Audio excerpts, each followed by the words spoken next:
My greedy sister-in-law demanded the money I had carefully saved for my unborn baby's hospital expenses, insisting that I hand it over to her. When I refused, her anger boiled over, and in a shocking act of rage, she kicked my 8-month pregnant belly. Pain ripped through me as I felt a sudden rush of fluid. I realized my water had broken.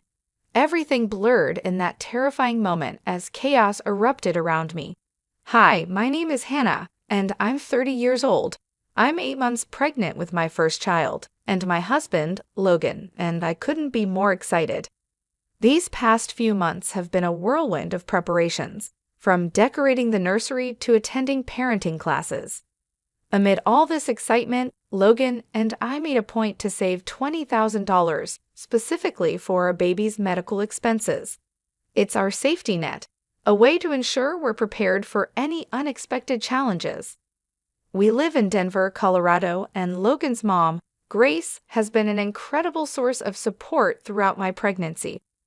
Since Logan's father passed away a few years ago, Grace has shown amazing resilience. Her warmth and encouragement have made her someone I deeply admire. She's been thrilled about becoming a grandmother and has helped us in so many ways, from offering parenting advice to making my favorite meals whenever we visit.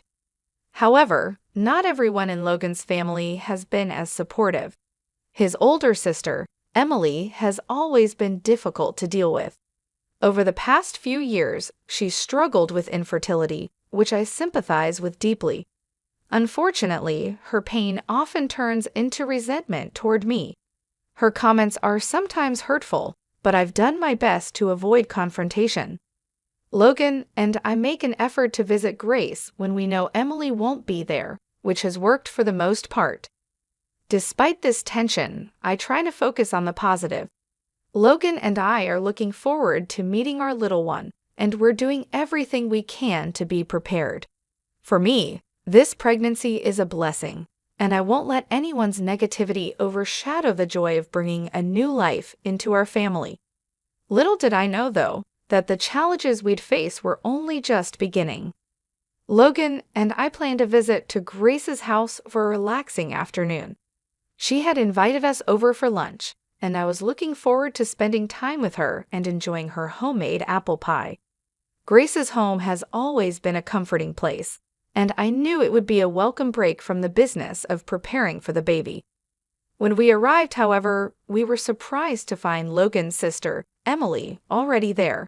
Her presence immediately put me on edge.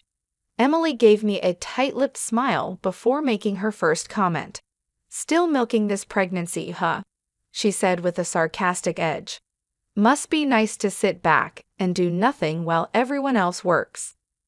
I could feel my heart drop, but Logan stepped in quickly. "Emily, that's enough," he said, his voice calm but firm. "Hannah's 8 months pregnant. She's hardly sitting back and relaxing." Emily shrugged, feigning innocence. "I was just saying, it wouldn't hurt to pitch in every now and then." Grace, ever the peacemaker, tried to steer the conversation in a more positive direction, bringing up lighthearted topics to distract from the tension. Despite her efforts, the air remained heavy. I decided to stay quiet, not wanting to escalate the situation further. Logan's hand on my shoulder was a small but comforting gesture. The rest of the visit passed uneventfully, but the awkwardness lingered. Emily kept her distance for most of the afternoon, and I was grateful for that. Grace's kindness helped ease some of my discomfort, but I couldn't shake the uneasy feeling Emily's presence always brought. By the time we left, I was exhausted, not from the pregnancy, but from the emotional strain of trying to avoid conflict. Little did I realize, this was only a prelude to something far more intense. A few days later, I decided to visit Grace alone. Logan had some errands to run, and I wanted to take the chance to sit with Grace and talk about baby preparations. She always had great advice, and I looked forward to a peaceful, uplifting visit. When I arrived at Grace's house, I was surprised to see Emily sitting in the living room, scrolling through her phone. She looked up briefly and then went back to her screen. "Oh, it's you," she said, her tone indifferent. "Didn't think you'd be here today." I didn't know you'd be here either, I replied, trying to keep my voice polite. I felt a knot of unease form in my stomach, but I brushed it off and sat down.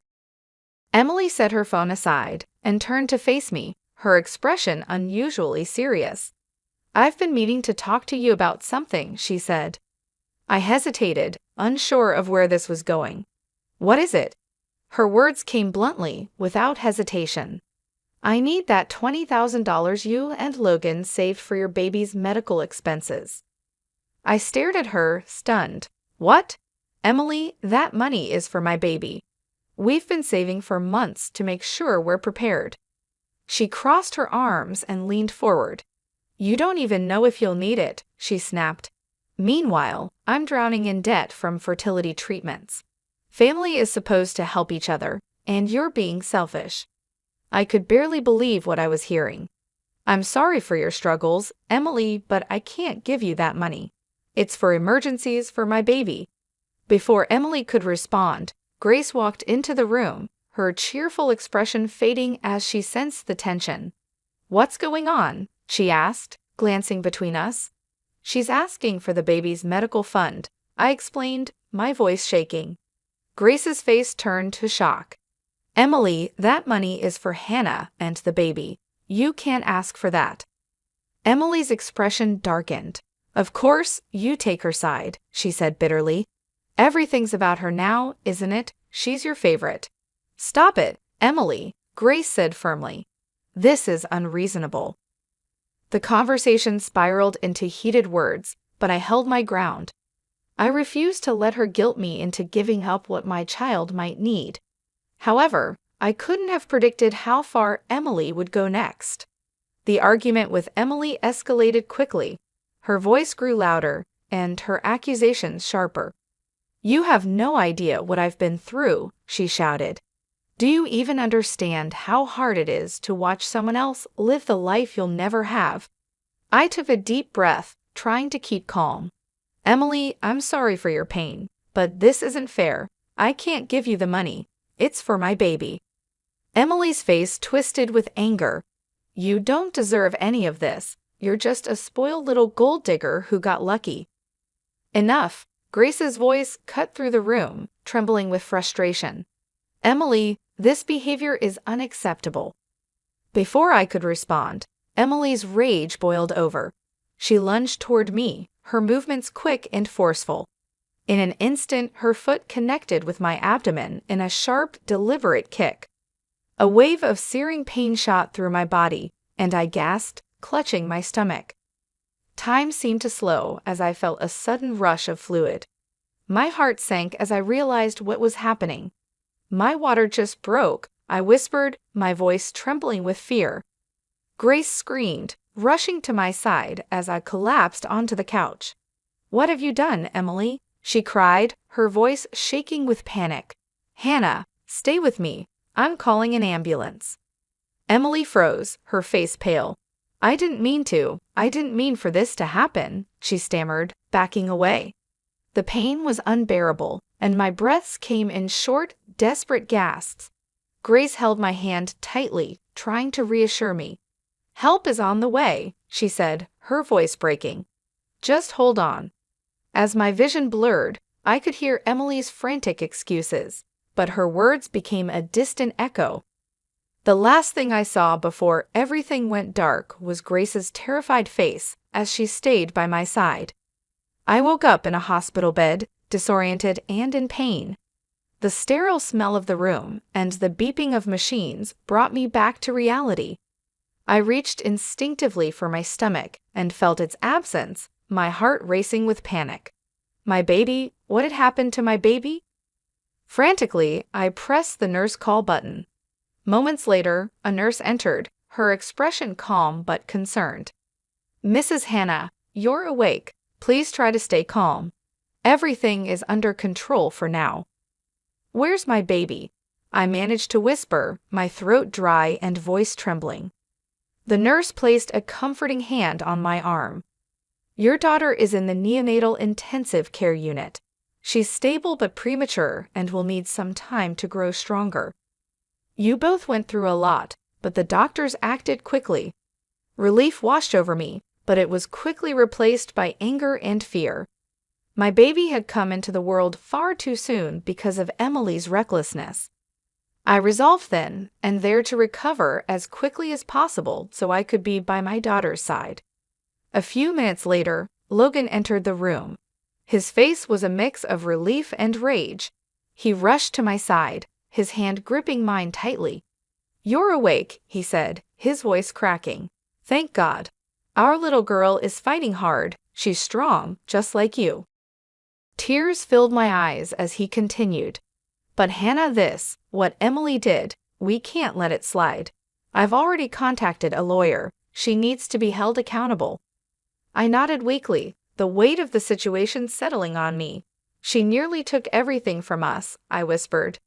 Grace visited soon after, her eyes red from crying. "Hannah, I am so sorry for what happened," she said, guilt heavy in her voice. "Emily crossed a line, and I'll do whatever I can to help you." I reassured her that this wasn't her fault, but the damage was done. My focus now was on my daughter's recovery, and on making sure Emily faced the consequences of her actions. 2 days after the surgery, while I was still recovering in the hospital, Emily walked into my room unexpectedly. Her husband trailed behind her, looking uneasy. Emily's face was a mix of defiance and something resembling remorse, though it was hard to tell. "I came to apologize," she began, her tone flat and insincere. "I didn't mean for things to get out of hand." I stared at her, struggling to contain my anger. "You kicked me, Emily. I almost lost my baby because of you." She rolled her eyes, waving her hand dismissively. "It wasn't intentional. I was upset, okay? But I'm here to make things right. We'll cover some of your medical bills. How about $5,000? Before I could respond, Logan walked in, his expression dark with barely contained fury. $5,000, he said, his voice low and sharp. "You risked my wife's and my daughter's lives, and now you think you can buy your way out of it." Emily's husband tried to intervene, holding up his hands. "Look, we're just trying to resolve this without dragging it out." Logan's gaze shifted to him, cold and unwavering. "This isn't something you can fix with money. What Emily did was assault, and there are going to be consequences." Emily's mask of composure cracked. "You're all overreacting," she snapped. "I've had a hard enough time as it is, and now you're punishing me for one mistake." "One mistake?" I said, my voice trembling with anger. "You put my baby's life at risk. This isn't about your struggles, it's about your actions." When it became clear that we weren't going to accept her offer, Emily stormed out, muttering about how unreasonable we were. Logan wasted no time. That evening, we filed a police report against her for assault and reckless endangerment. Grace, horrified by her daughter's behavior, provided crucial evidence. Security cameras in her living room had captured the entire incident, the argument, the kick, and my collapse. The footage was undeniable proof of Emily's aggression. As the investigation began, Emily continued to deny responsibility, claiming I had provoked her and insisting the kick was an accident. But the evidence told a different story, and I was determined to see justice served. The trial began 2 months later, and Emily arrived in court with her lawyer, looking composed but defensive. Logan and I sat together, determined to see this through. The security footage Grace had provided was the cornerstone of our case, showing the undeniable truth of what had happened that day. Emily's lawyer attempted to paint the incident as a misunderstanding, claiming that the kick had been unintentional and that Emily had been emotional due to her personal struggles. She acted out of frustration, the lawyer argued. It was a moment of poor judgment, not malice. But the prosecution presented the video evidence, which showed Emily's aggressive behavior and the deliberate nature of her actions. They also highlighted her history of hostility toward me, further proving that this was no accident. When Emily took the stand, her composure cracked under questioning. She tried to shift the blame, claiming I had provoked her. "I was pushed to my breaking point," she said, her voice rising. She wouldn't understand what it's like to face constant failure. Her outbursts only hurt her case, and things took a dramatic turn when the prosecution played additional footage of her yelling and lunging at me during the argument. The evidence was clear. Emily's actions were deliberate, reckless, and dangerous. As if to seal her fate, Emily's erratic behavior continued outside the courtroom. During one of the legal meetings, she lost her temper and threw a cup of coffee at me, though thankfully it was cold. This incident was immediately reported and added to the charges, further demonstrating her lack of control. The judge delivered the verdict swiftly. Emily was found guilty of assault and reckless endangerment. She was sentenced to 6 months of probation, ordered to attend anger management classes, and required to pay $50,000 in damages. This amount covered my medical expenses, my daughter's extended NICU stay, and compensation for the emotional distress caused by her actions. Hearing the verdict, I felt a sense of closure. Emily had finally been held accountable and justice had been served. Logan squeezed my hand, and I knew we had taken an important step in protecting our family. With the trial behind us, Logan and I were ready to move forward. The stress of the legal battle had taken its toll, but knowing that Emily had been held accountable brought us a sense of relief. We decided it was time to leave Denver and start fresh in Austin, Texas, a city we had always dreamed of living in. The move wasn't just about escaping Emily. It was about creating a safe and peaceful environment for our family. We changed our phone numbers and limited contact with extended relatives who tried to mediate on Emily's behalf. Grace supported our decision wholeheartedly, though it broke her heart to see us leave. She promised to visit often and stayed in touch with us as we settled into our new home. Meanwhile, our baby girl remained in the NICU, continuing her fight to grow stronger. Every day, Logan and I spent hours by her side, talking to her, holding her tiny hand, and cheering her on through the incubator glass. She became our symbol of resilience, a reminder of the strength we had to find in ourselves. After 2 long months, we finally received the news we had been waiting for. Our daughter was ready to come home. The day we brought her home was one of the most profound moments of my life. Holding her in my arms, I felt a wave of gratitude and love that eclipsed all the pain we had endured. We named her Lily, a name that symbolized purity and new beginnings. Every night, as I rocked her to sleep, I was reminded of how precious life is and how much we had fought to protect her. Though the shadows of what Emily had done lingered in the background, they no longer defined us. Logan and I focused on building a future filled with joy, love, and the hope that our daughter's life would always be surrounded by positivity and peace. As we settled into our new chapter, I knew we had turned the page on the past. We were stronger, closer, and more determined than ever to protect the beautiful family we had created. In the months that followed, our lives began to settle into a peaceful rhythm. Logan and I focused on raising Lily, celebrating every milestone she reached with gratitude. Her resilience inspired us daily, reminding us of the strength it took to get here. Emily, on the other hand, faced the consequences of her actions. The legal punishment she received strained her relationships with friends and family. Many distanced themselves, appalled by what she had done. Her financial troubles deepened as she struggled to pay the court-ordered damages, leaving her isolated and burdened by debt. Eventually, she left Denver to start over in another city, cutting ties with most of the family.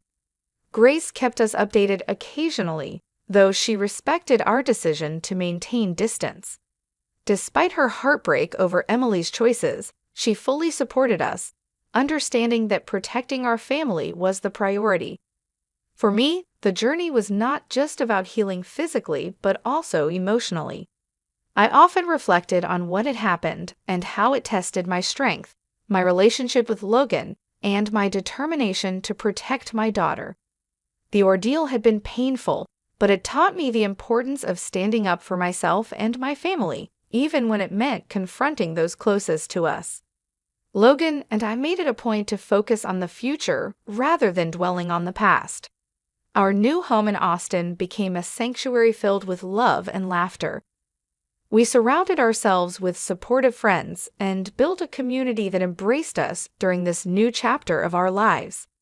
As I rocked Lily to sleep one evening, I whispered a promise to her, a promise to always fight for her, no matter the challenges we faced. She had come into this world under the most difficult circumstances, but she was a testament to the resilience of our family.